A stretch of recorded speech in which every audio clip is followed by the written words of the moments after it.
All right, today we're going to take a look at this really cool program called Photoshop We're looking from at a Abobe. brand new program that lets you manipulate images. Abobe? Is that how you say it?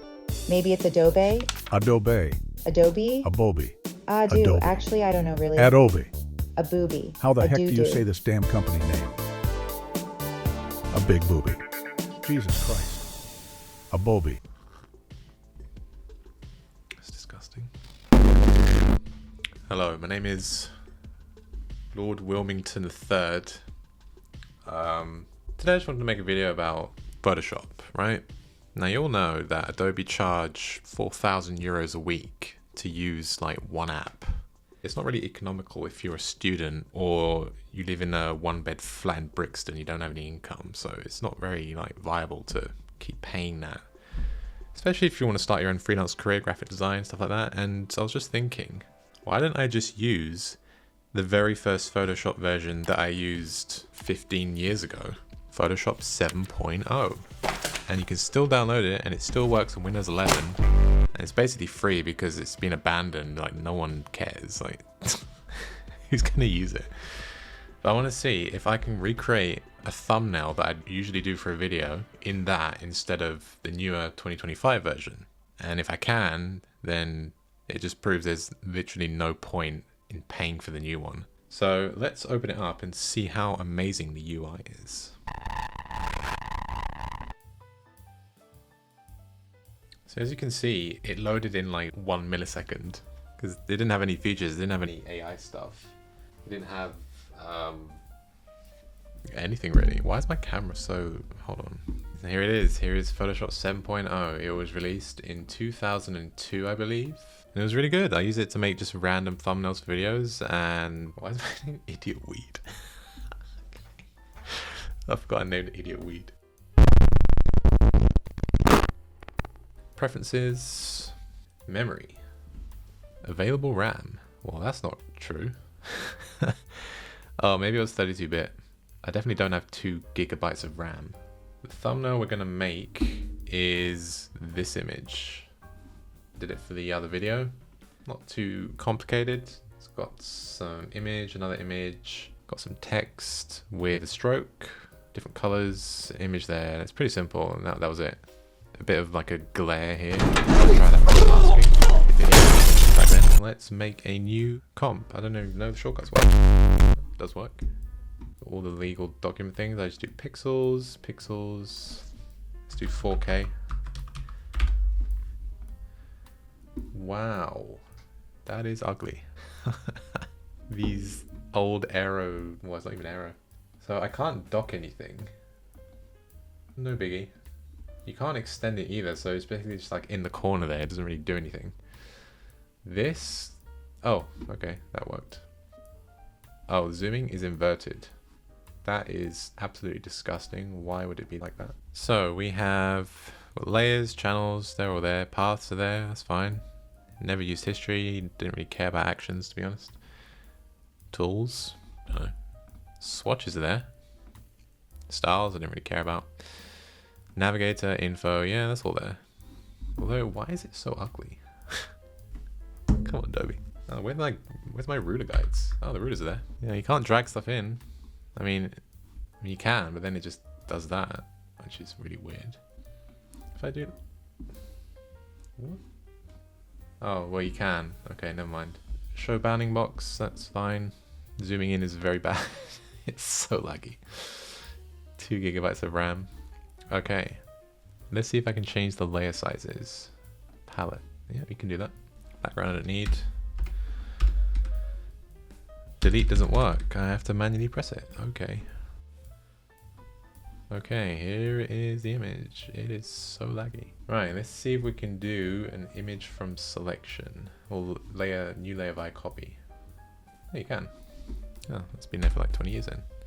You can't delete the layer though with the delete key. Let's try some masking now. Apply. Oh, I didn't make it a smart object. Oh. That doesn't exist. You can't do smart objects. Okay. Well, that's the first thing that doesn't exist here. Guess you're screwed then.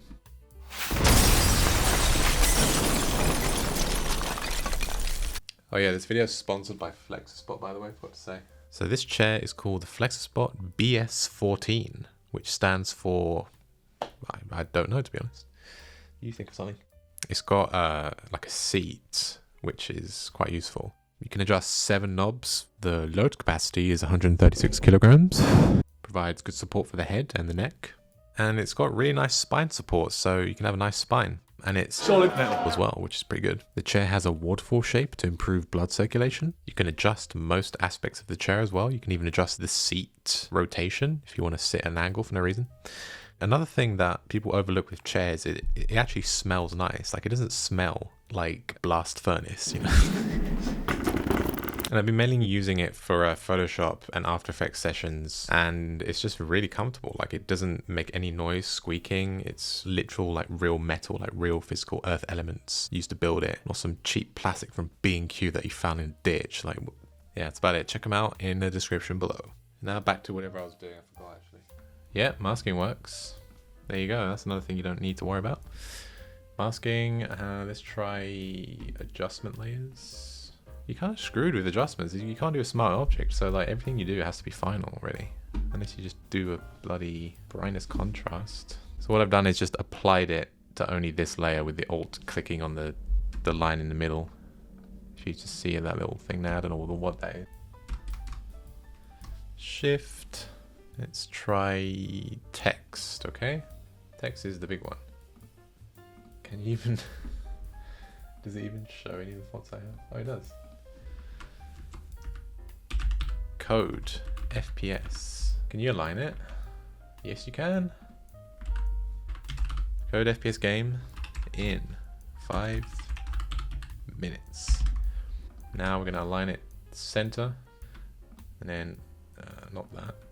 Do that, and then we're going to make the 5. Notice how the text is actually responsive. Like Photoshop, the new one, doing this, highlighting it is just so laggy for no reason. Can I drag it? No. Okay, put it manually.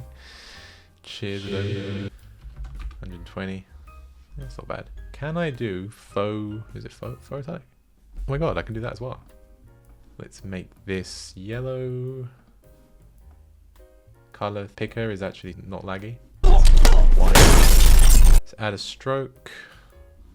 Everything's here. Everything has basically been unchanged in like 20 years because, like, I swear to God, even the radial blur dialogue, look, I guarantee it, it's still the same here. Watch.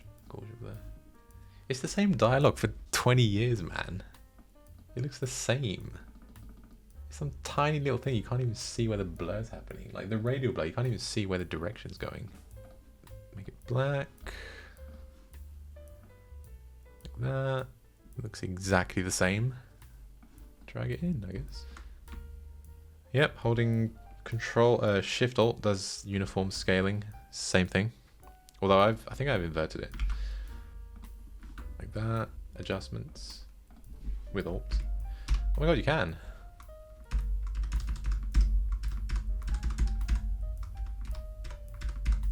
Why do you need the new Photoshop? This does everything that does. Like the other one. I need to add that image of me. Okay.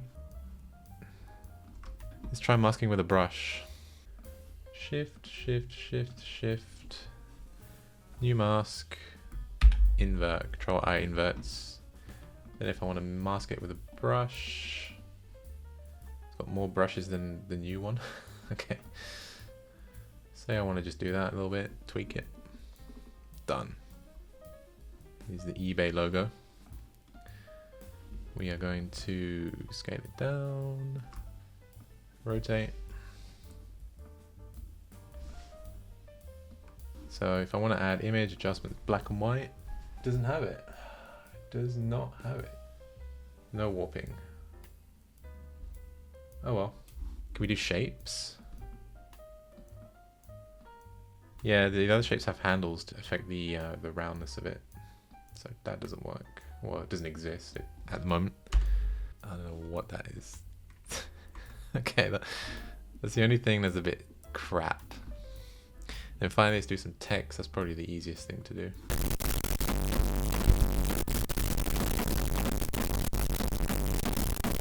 idiot. So if I do that, well, that's pretty good. Opacity down to like 30. That's literally it. And then you just do some adjustments for this. That. Let's do a levels for everything.